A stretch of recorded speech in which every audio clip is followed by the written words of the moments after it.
Alors c'est une super rencontre, quelques minutes, avec William Elong qui vient me rejoindre sur scène et que l'on applaudisse s'il vous plaît. William Elong, venez, applaudissez-le s'il vous plaît. Bonjour William. Parfait, Job Story, vous êtes au micro pendant 8 minutes pour nous raconter votre parcours et les conseils que vous pouvez partager avec eux. C'est à vous? Allez-y, je vous en prie, ça fonctionne. Alors, bonsoir à tous. J'espère que vous allez bien. Je m'appelle Elon William, je suis promoteur de Drone Africa. Alors, j'ai 25 ans et déjà, merci beaucoup pour la tribune que vous m'offrez. Il y a quelques années, j'ai créé une entreprise. C'était un PowerPoint, c'était juste quelques slides. Et aujourd'hui, nous sommes présents sur 6 pays. Nous sommes devenus les premiers fabricants de drones sur le continent africain. Alors, l'aventure, elle a été pleine de tumultes, pleine d'épreuves, pleine de challenges. Et l'idée, c'est de partager ma modeste expérience en espérant qu'elle vous apporte quelque chose, qu'elle vous édifie et qu'elle vous montre qu'il n'y a rien qui est impossible. Absolument rien du tout. Alors, dans la quête d'emploi, dans la quête d'opportunités, dans ce long chemin vers vos rêves, on a plein de moments difficiles. Au moment où on se demande est-ce qu'on est qualifié, le moment où on se demande est-ce qu'on a les ressources ou le potentiel et les compétences qui font qu'on correspond aux besoins du marché. À mon avis, le profil parfait n'existe pas. À mon avis, en chaque personne, il y a un talent. Et c'est pour ça que j'admire beaucoup nos quartiers ont du talent. Et je pense que si l'option de devenir employé dans une entreprise n'est pas celle qui vous sied, peut-être la bonne option, c'est de devenir votre propre employeur.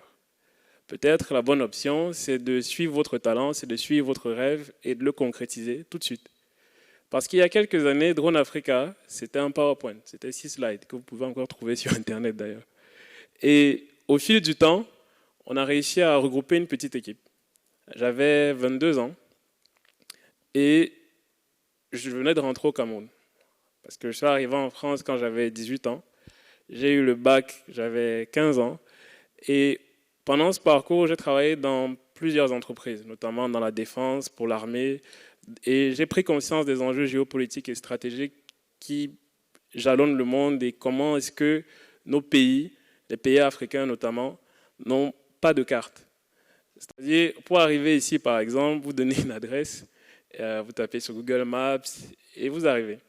Au Cameroun, j'aurais dû dire derrière un immeuble rouge, prenez à gauche, prenez à droite, c'est-à-dire c'est beaucoup plus complexe. Donc on n'a pas de carte, on n'a pas de carte de nos propres pays. Et face à cet enjeu, je me suis rendu compte qu'on payait des images. On payait des images satellitaires, on payait des images d'hélicoptères, d'avions qui coûtent des millions de dollars aujourd'hui à l'Afrique. Ajoutez à ça 1 milliard de dollars perdus à cause de la piraterie maritime. Ajoutez à ça plus de 10 milliards d'euros gaspillés chaque année pour des fabricants de drones étrangers qui ne font rien que les Africains ne peuvent pas faire.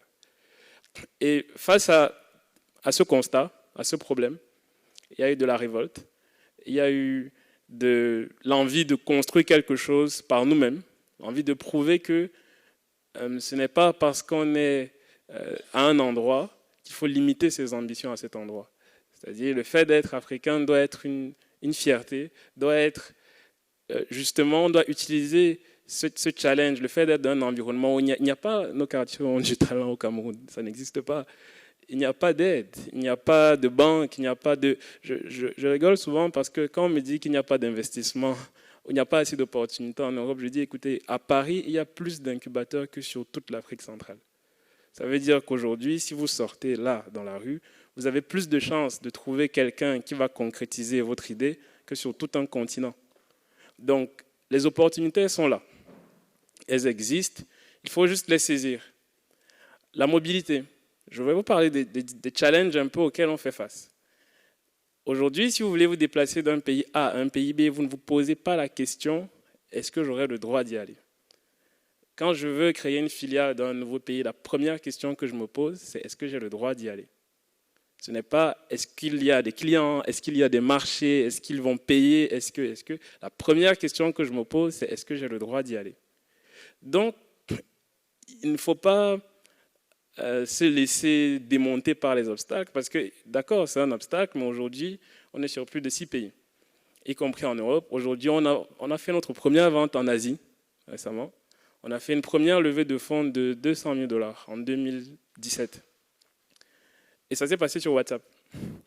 il n'y a pas eu de business plan, il n'y a pas eu d'appel à projet, il n'y a pas eu de fundraising. Il y a eu un monsieur qui a cru en notre rêve, qui a cru en notre idéal et qui a décidé d'investir dans l'entreprise.